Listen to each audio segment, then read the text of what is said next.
Começando agora Espiritismo no Ar, divulgando a doutrina espírita em nossa região. Bom dia, o Espiritismo está no ar.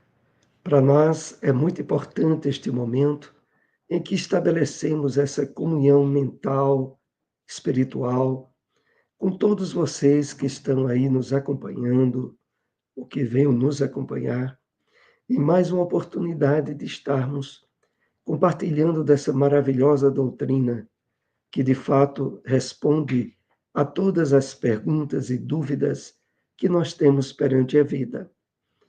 Que vibrações de harmonia e de paz estejam agora envolvendo você, sua família, e lembrando sempre que o programa é dividido em duas partes. Na segunda parte, através do chat, você pode colocar perguntas, tentar algum esclarecimento de dúvidas de temas que são abordados pela doutrina espírita. Nessa primeira parte, nós iremos ver algumas mensagens, notícias do movimento espírita em nossa região, endereços de instituições espíritas. Trouxemos aqui para a abertura do programa uma mensagem do Espírito Emmanuel, que se encontra no livro Pão Nosso, e a mensagem intitulada Crer em Vão. E dela nós extraímos um parágrafo que nos pareceu mais destacado para possíveis comentários que mais adiante iremos ter. Então, crê em vão, nos escreve Emmanuel pelas mãos abençoadas de Francisco Cândido Xavier. A revelação de Jesus é campo extenso, onde há lugar para todos os homens. E nos referindo aos serviços diversos, muitos chegam à obra, todavia não passam além da letra. Cada aprendiz há de ser uma página viva do livro que Jesus está escrevendo com o material evolutivo da Terra.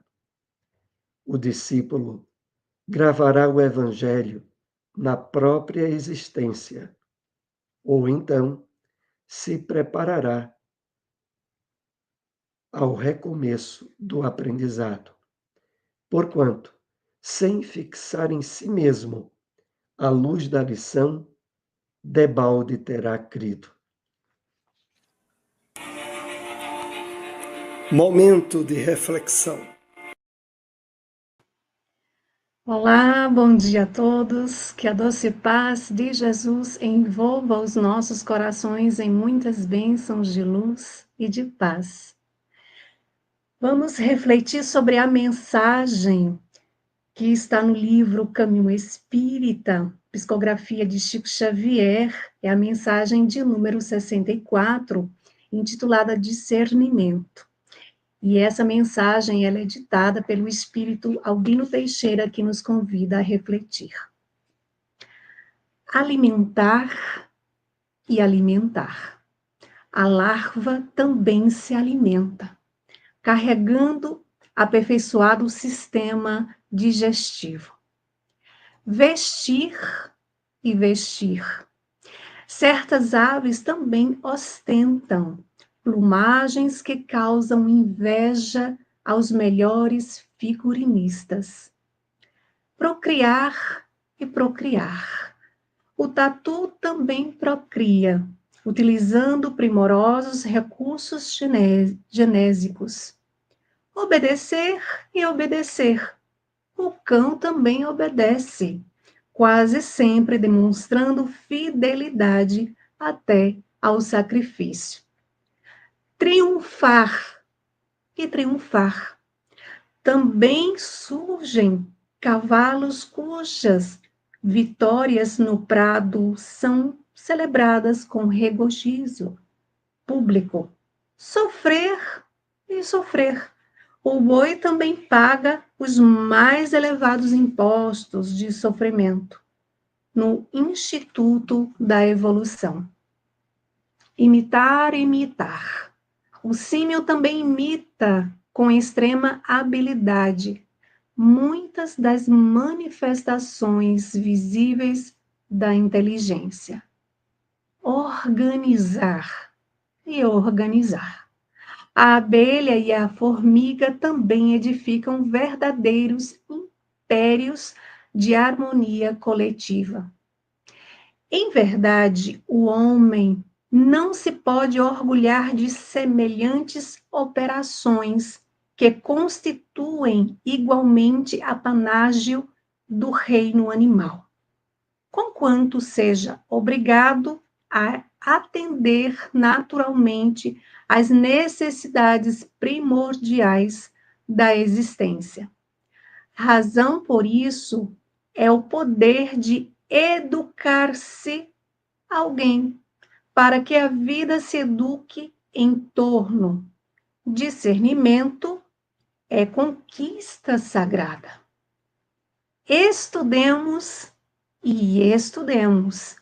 Quem recebe uma fé raciocinada para o coração e para a cabeça, qual acontece na doutrina espírita, ajustada ao Evangelho de Jesus, adquiriu o mais alto instrumento que se pode obter do mundo para construir em si mesmo a elevação do próprio destino. Espiritismo no ar, agenda. O Conselho Municipal de Espiritismo de Caruaru já está preparando a próxima edição do SEAG, Seminário Espírita do Agreste. Será o 22º evento e outra vez será realizado na AME, na sede da AME, a Rua Professor José Leão, número 567, aqui em Caruaru. O evento ocorre durante o período do Carnaval e já temos certo a presença de Heleno Vidal, que é membro da Comissão Estadual do Espiritismo. Teremos também a presença de GEL, que é o Gesley West, do Lar Paulo de Tarso, lá do Recife, e teremos também a presença do Josué Fidelis, do Uniluz do Recife. Esse evento é totalmente gratuito, ocorrerá sempre no horário de 2h30 da tarde às 4h30, e todos estão convidados. O Evangelho segundo o Espiritismo. Capítulo 1. Não vim destruir a lei, a era nova. Deus é único e Moisés é o Espírito que ele enviou em missão para torná-lo conhecido, não só dos hebreus, como também dos povos pagãos.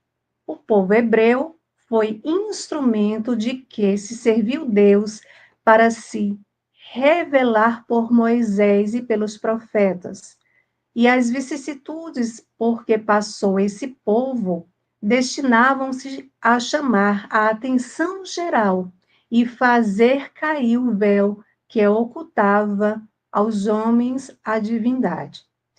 Os mandamentos de Deus, dados por intermédio de Moisés, contêm o germe da mais ampla moral cristã. Os comentários da Bíblia, porém, restringiam-lhe o sentido, porque, praticada em toda a sua pureza, não na teriam então compreendido. Mas, nem por isso, os 10 mandamentos de Deus deixavam de ser uma fachada brilhante, qual farol destinado a clarear a estrada que a humanidade tinha a percorrer.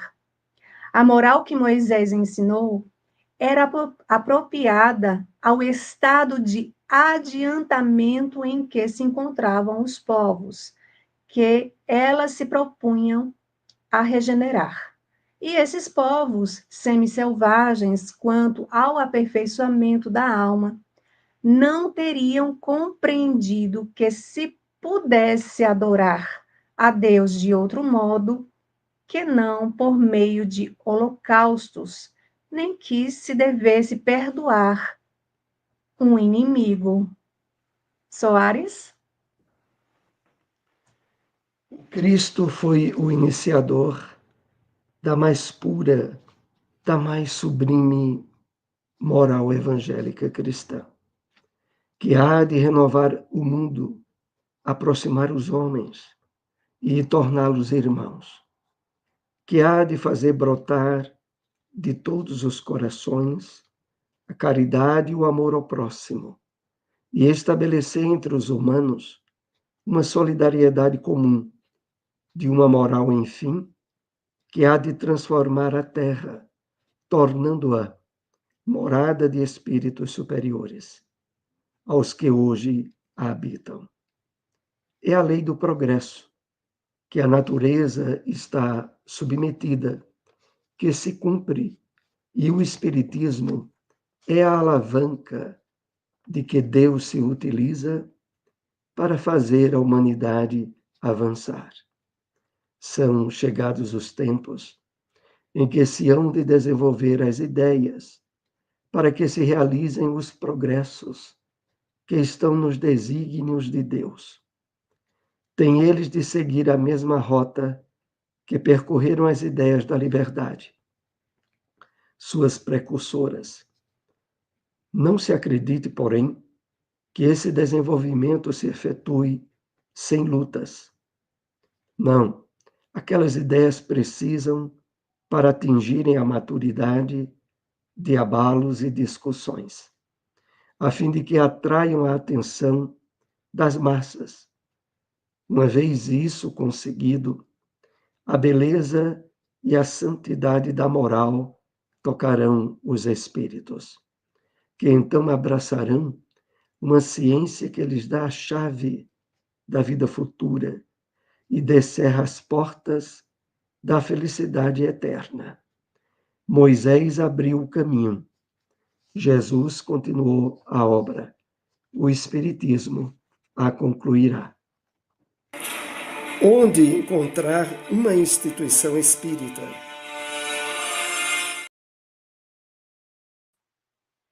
Lar Espírita Maria Dolores, localizado na rua Abelardo Barbosa, número 60, Nova Caruaru, na lateral da Ferreira Costa. Reuniões públicas domingos às 4h30 da tarde. SEEC, Sociedade de Estudos Espírita de Caruaru, localizado na rua Gonçalo Nunes de Oliveira, número 440, bairro Cidade Jardim. Reuniões públicas terças às 7h30 da noite. Espiritismo no Ar, o livro dos Espíritos. Questão 899. Qual o mais culpado de dois homens ricos que empregam exclusivamente em gozos pessoais suas riquezas, tendo um nascido na opulência e desconhecido sempre a necessidade, devendo o outro ao seu trabalho os bens que possui? Resposta dos Espíritos. Aquele que conheceu os sofrimentos, porque sabe o que é sofrer. A dor, a que nenhum alívio procura dar, ele a conhece. Porém, como frequentemente sucede, já dela se não lembra. Espiritismo na Bíblia. No Evangelho de Lucas, capítulo 18, versículo 41, lemos: dizendo: que queres que te faça?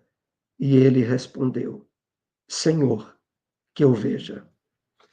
Emmanuel comenta essa passagem bíblica na mensagem intitulada O Cego de Jericó, e que faz parte do livro Caminho, Verdade e Vida, psicografia de Francisco Cândido Xavier, que assim nos escreveu.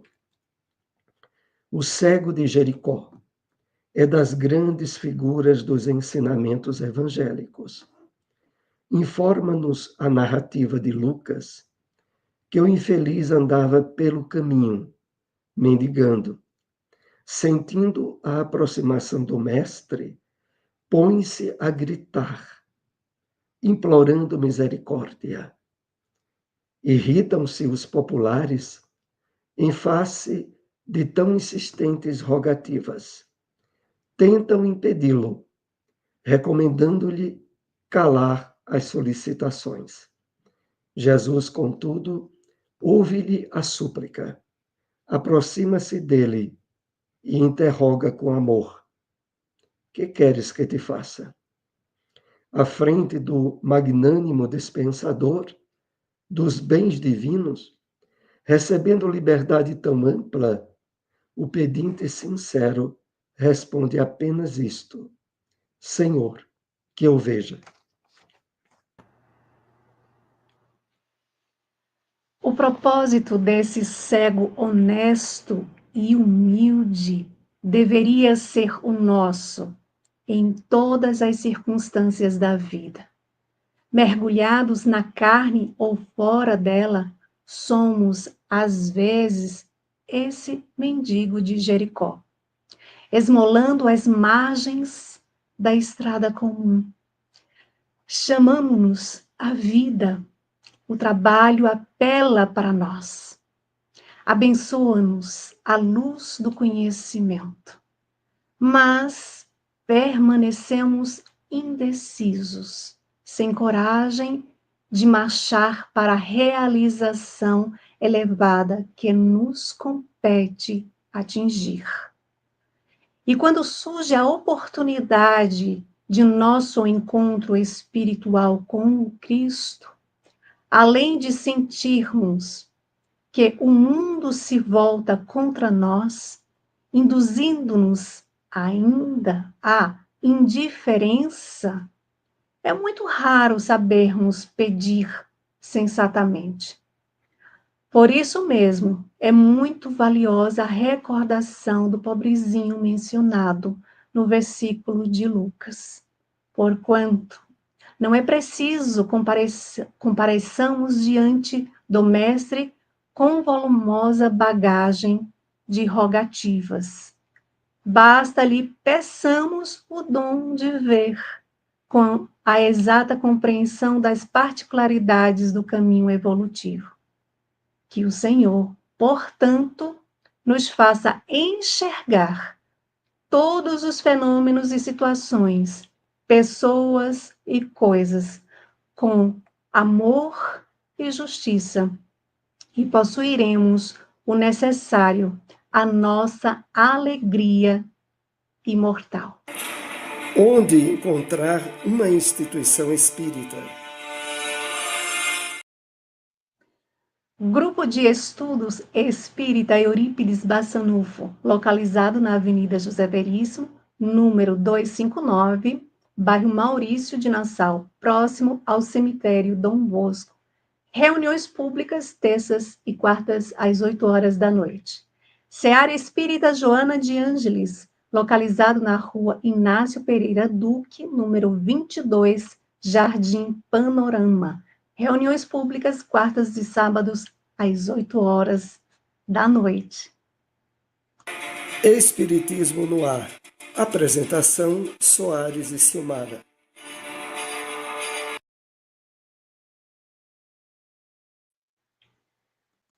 Nós estamos agora na segunda parte do programa, aquela em que podemos interagir, respondendo perguntas, dúvidas acerca de temas que possam encontrar alguma explicação, alguma orientação dentro do nosso conhecimento da doutrina espírita. Você pode, através do chat, colocar a dúvida, a pergunta, que nós procuraremos responder. Silmara, temos alguma questão? Vou dar uma olhada aqui, Soares, mas primeiro vamos dar o nosso bom dia de todo domingo, aqui começando com a nossa amiga Gilza Marinho. Bom dia a todos, bom dia, minha querida.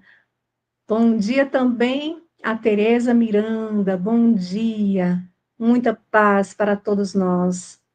Olha quem está aqui também, o nosso amigo que nos acompanha sempre, está aqui todos os domingos com a gente, José Orlando. Bom dia a todos. Este programa, a cada dia que passa, cresce mais. Parabéns aos idealizadores. Parabéns a todos nós, a vocês que participam conosco. É muito importante, por isso pedimos, compartilhe, divulgue, curta, né? Ajude ao nosso programa para chegar a mais corações.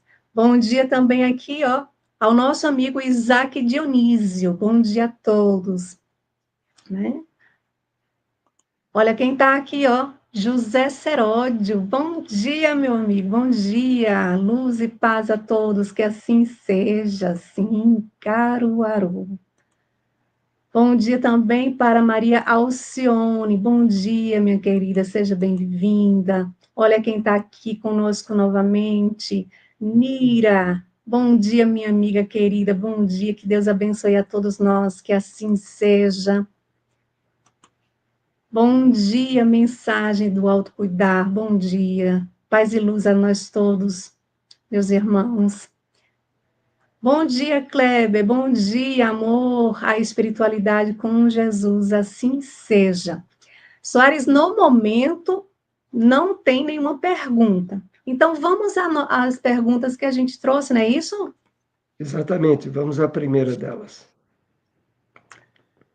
Soares, qual o objetivo das vicissitudes passadas pelos judeus? Nós vimos na leitura do Evangelho segundo o Espiritismo, no capítulo 1, Não vim destruir a lei, essa referência de que as vicissitudes por que passou esse povo destinavam a chamar a atenção geral. Nós percebemos, ao fazer uma leitura do Antigo Testamento, que a história desse povo nômade, desse povo que vivia sempre em mudança, que vivia em busca da chamada terra da promissão, a terra onde abundasse mel, onde houvesse aquilo que nós entendemos por felicidade, por abundância de uma forma geral. Aí nós já vemos um ponto interessante em relação à humanidade como um todo. O homem vive em busca da felicidade, que sempre acredita que ela nunca está onde ele está, que ele sempre está em busca de uma felicidade que está longe, que precisa ser alcançada. E exatamente essa característica, ela era aquilo que estava presente nessas mudanças constantes do povo judeu. Então, aqui é importante salientarmos que a doutrina espírita, aliás, o próprio Evangelho do Cristo, em inúmeras passagens, quando Jesus se referia ao fato de que o reino de Deus estava dentro de nós, ele apontava para o fato de que precisamos sair da ilusão de procurar fora algo que nunca vai nos preencher interiormente, espiritualmente. É preciso que o homem autoencontre-se, né? Que trave aquele autoencontro interior, que se perceba como espírito, em essência, em transição por corpos materiais, mas sempre com o objetivo do aprimoramento, do aperfeiçoamento espiritual, levando à felicidade verdadeira. Outro fato interessante, e que marca muito a história do povo judeu, era que todas as vezes em que eles se afastavam das leis, das orientações dos profetas, daqueles que eram os guias daquele povo, todas as vezes que eles se afastavam, surgia um período de grande sofrimento, de escravidões, de se submeterem a outros povos, evidenciando que, de uma forma simbólica, o mesmo ocorre conosco quando nos afastamos das leis de Deus, do amor, da caridade e da prática do bem. Afastar-se das leis de Deus abre caminhos para sofrimentos, para dificuldades, para situações que normalmente não precisaríamos passar por elas se a nossa vida estivesse num roteiro de harmonia, de equilíbrio com as leis de Deus que estão em nossa consciência. Então, esses dois pontos que eu queria destacar em relação ao fato da história do povo judeu ser um símbolo da história da humanidade. Se você quiser fazer um complemento ou tiver uma outra questão, fica à vontade, senhor. Exatamente, Soares, eu acho que você disse tudo, né? Quando nos afastamos das leis, né, naturais, das leis divinas, inclusive os espíritos nos deixam muito claro em sua resposta na questão 614 de O Livro dos Espíritos, né, afirmando que a lei natural é a lei de Deus, a única e verdadeira felicidade do homem, né, porque nos indica o que devemos fazer e deixar de fazer. E nós só nos tornamos infelizes quando dela nos afastamos. Então, quando nós nos afastamos das leis naturais, das leis divinas, a gente começa a procurar a felicidade fora. Quando a felicidade ela é uma conquista do espírito, né? Conquistando ali, trabalhando diariamente para adquirir as virtudes. E assim a gente vai conquistando a felicidade.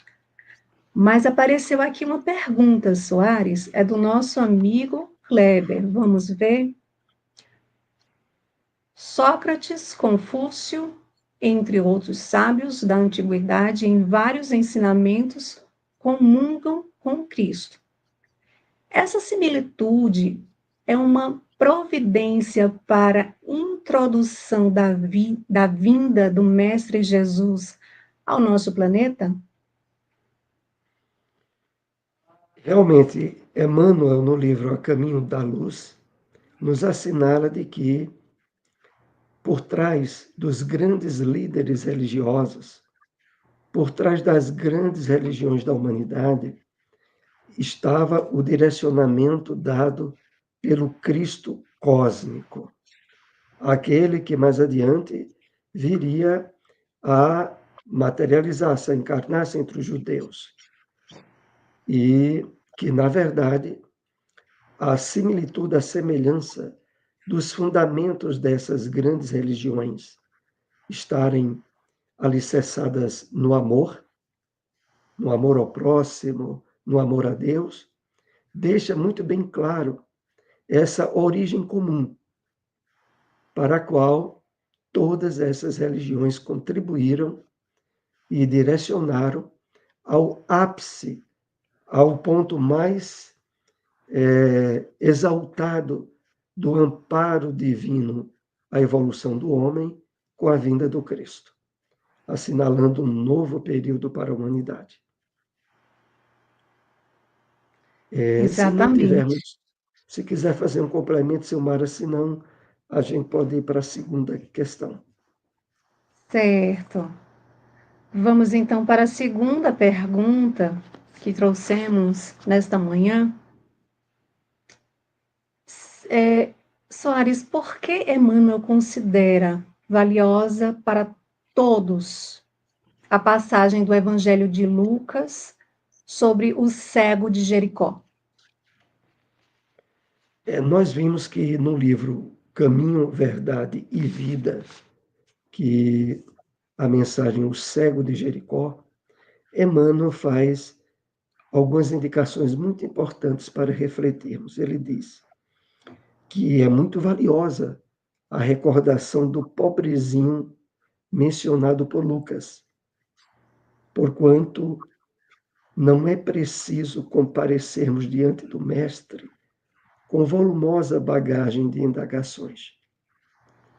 Então, a referência que Emmanuel deixa implícita na sua mensagem é de que Da mesma forma com que, mesmo envolvido com inúmeras dificuldades, quando aquele cego teve a oportunidade de cruzar o caminho por onde Jesus vinha e ter recebido a pergunta do Mestre: que queres que eu faça? Ele foi muito positivo e muito claro ao objetivo maior, e ele ensejava aquele encontro. Ele disse: Senhor, que eu veja. E em relação a isso, Emmanuel nos diz assim: basta que peçamos a Jesus o dom de ver. E aí ele acrescenta: com exata compreensão as particularidades do caminho evolutivo. O que nós precisamos em nossas rogativas, nos momentos de comunhão com o alto, com Deus, com Jesus, é estarmos rogando entendimento e compreensão das questões e situações que a nossa vida nos trouxe, que trazem, como sempre, advertências, lições preciosas, e que, para extrairmos dela o melhor, o que de fato vai positivar o nosso crescimento espiritual, é preciso que queiramos, que peçamos esse dom de ver, de entender essas particularidades, deixando de lado rogativas de menor interesse sobre problemas ou dificuldades pessoais que formam o nosso dia a dia e que muitas vezes embaraçam, dificultam o nosso estado de comunhão com Deus, com Jesus, com as leis divinas, e apenas embaraçam e dificultam aquilo que seria de mais importante aprendermos. Então, agir como cego de Jericó, percebendo o que é mais importante para nós e buscando, através da comunhão com Deus, a luz para esse entendimento, é a lição que fica de forma indireta da passagem de Lucas sobre o cego de Jericó. Que eu veja, que eu desperte, né? Que eu me coloque no exercício, né, da humildade, assim como o cego de Jericó, né? Que, que é isso que nos leva a essa lição, né? De seguir como ele seguiu, de ter aquela vontade realmente de melhorar, né? De trabalhar o nosso o orgulho que ainda carregamos dentro de nós, o egoísmo, como Emmanuel diz, né, um monstro devorador de todas as inteligências, que Emmanuel deixa muito claro no Evangelho segundo o Espiritismo, que ainda nas nossas pequenas atitudes ainda carregamos esse monstro, né? Mas é importante que a gente desperte, que a gente busque para ver, né, e identificar aquilo que ainda está em nós e que precisa ser melhorado. Ainda não tem outra pergunta, então vamos para a terceira Para o terceiro. pergunta, Soares. Certo. Por que Emmanuel afirma, sem fixar em si mesmo, a luz da lição, debalde terá crido? Emmanuel comenta na mensagem do livro Pão Nosso, que ele dá o título Crê em Vão, uma questão das mais importantes, porque, na verdade, sem fixar em si mesmo a luz da lição, de balde à toa, a pessoa terá crido. Emmanuel nos chama a atenção nesta observação ao seguinte: a principal pessoa que, a princípio, o Evangelho é destinado para iluminar, para trabalhar, para despertar, somos nós mesmos, a nossa individualidade. Antes de querer pregar, de divulgar, de levar a palavra do Cristo adiante, é preciso que estejamos abertos ao trabalho de ressignificação, de revolução interior, de nos tornarmos mais sensíveis às propostas trazidas por Jesus no seu Evangelho, aderindo de coração a elas, fazendo com que, de fato, elas estabeleçam um clima de vida no nosso interior. Porque se não fizermos isso, diz Emmanuel, à toa teremos crido.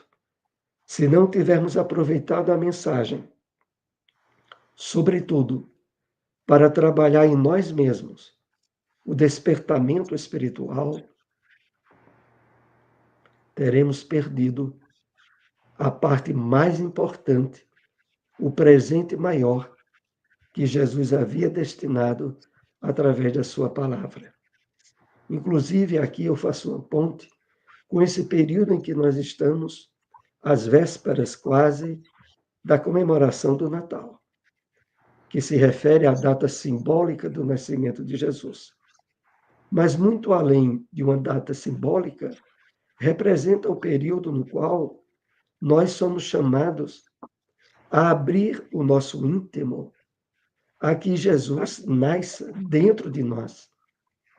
Porque não é tão importante a busca da fixação qual teria sido a data. Diz os historiadores que provavelmente teria sido entre abril e maio, que era o período no qual, nas terras em que Jesus veio, estava ocorrendo o verão, o período em que aqueles que cuidavam de ovelhas estavam no campo cuidando das ovelhas. Mas o importante aqui não é a data histórica, é a referência simbólica à necessidade que o Cristo nasça dentro de nós.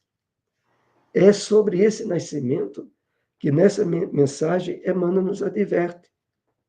Se não possibilitarmos o despertamento espiritual do Evangelho em nós, à toa teremos acreditado. Porque o direcionamento principal, que é para nós, não teria logrado êxito. É claro que todos nós temos a tendência a levar a palavra, principalmente agora do cristianismo redivivo, que é o Espiritismo, na tentativa de consertar, de melhorar outros, de melhorar parentes, familiares, pessoas da nossa convivência. E nesse sentido, o Espiritismo, ele é muito claro, o Espiritismo não é proselitista, ele não está como matéria de divulgação, de pregação e de convertimento dos outros, mas sim, sobretudo, a nós mesmos, para que a partir da vivência que dermos do que recebemos no Espiritismo, os outros sejam alcançados e envolvidos. Afinal, como diz o ditado, o exemplo arrasta. As palavras muitas vezes são em vão, mas a vivência, o exemplo que a gente der em casa, na família, na vida social, esse é o que vai causar maior impacto. E é para isso que Emmanuel nos adverte nessa mensagem, crer em vão. Se tivermos mais Exatamente. uma questão, veja aí, Silmara, ou se não, faça algum complemento que a gente estará perto de concluir o trabalho. Isso, que nós possamos fazer do ano o mês de Natal, né? Um mês que, dezembro, o mês de Natal, é um mês que normalmente as famílias se reúnem, os amigos se falam, há mais confraternizações, é nesse sentido, né, que acontece no mês de dezembro que nós possamos estender para o ano todo, né? O que acontece durante o Natal? O que acontece nesse período de Natal e Ano Novo, né? Os desejos de boas-vindas, de um ano próspero, de muita paz, né? Então, que esses desejos, que esses sentimentos, eles possam se multiplicar dentro da gente durante todo o ano, né? E não só no período de Natal e Ano Novo. E para falar em Natal, Soares, esse é o programa que antecede, né, o Natal. Primeiro, gostaríamos de lembrar, já que estamos falando de Natal, para quem vai ficar aqui em Caruaru, né, na próxima quarta-feira, Soares tem palestra na Fraternidade Espírita Emmanuel, que fica localizado na Rua Deputado Torres Galvão, 379, bairro do Salgado, não é isso, Soares? Exatamente, nós estaremos na Fraternidade Espírita Emmanuel, né, ali juntinho da Policlínica, no bairro do Salgado. Também o Bezerra de Menezes terá palestra no Isso, Natal, na quarta-feira isso, com Rubens 25, Ferreira. exatamente, com o Rubens Ferreira, lá na Fraternidade. E os temas, claro, irão girar em torno do Natal. E de Jesus, não é? É Mas verdade. queremos aqui também fazer um convite especial a todos que estão nos assistindo e que vão nos assistir posteriormente. Fica aqui o convite. Amanhã teremos uma live especial conhecendo as obras de Leon Denis, onde nós vamos conversar um pouco sobre o livro O Problema do Ser, do Destino e da Dor. Então, fica aí o convite para aqueles que quiserem participar conosco, fazer sua pergunta, deixar seu comentário. Então, compartilha, divulga, né? Não Exatamente, tem vai mais ser nenhuma. às 8 horas, né? Hum? Às 8 horas da noite. Isso, às Amanhã, 8 horas da noite, no canal do YouTube Silmara Mello, ok? Então é isso, não temos mais comentários. Desejando aqui um feliz Natal a todos, que Jesus ilumine a todos os lares, os envolva em muita paz, que possamos fortalecer os nossos sentimentos, né? Que possamos nos colocar receptivos aos ensinos do Evangelho de Jesus todos os dias e que possamos aproveitar esse momento para conviver, para estar com os nossos familiares em muita paz. Soares quer dizer alguma coisa? Natal de paz e de luz para todos nós. Até o Que próximo assim programa. seja. Até o próximo programa, se Deus assim nos permitir. Até lá!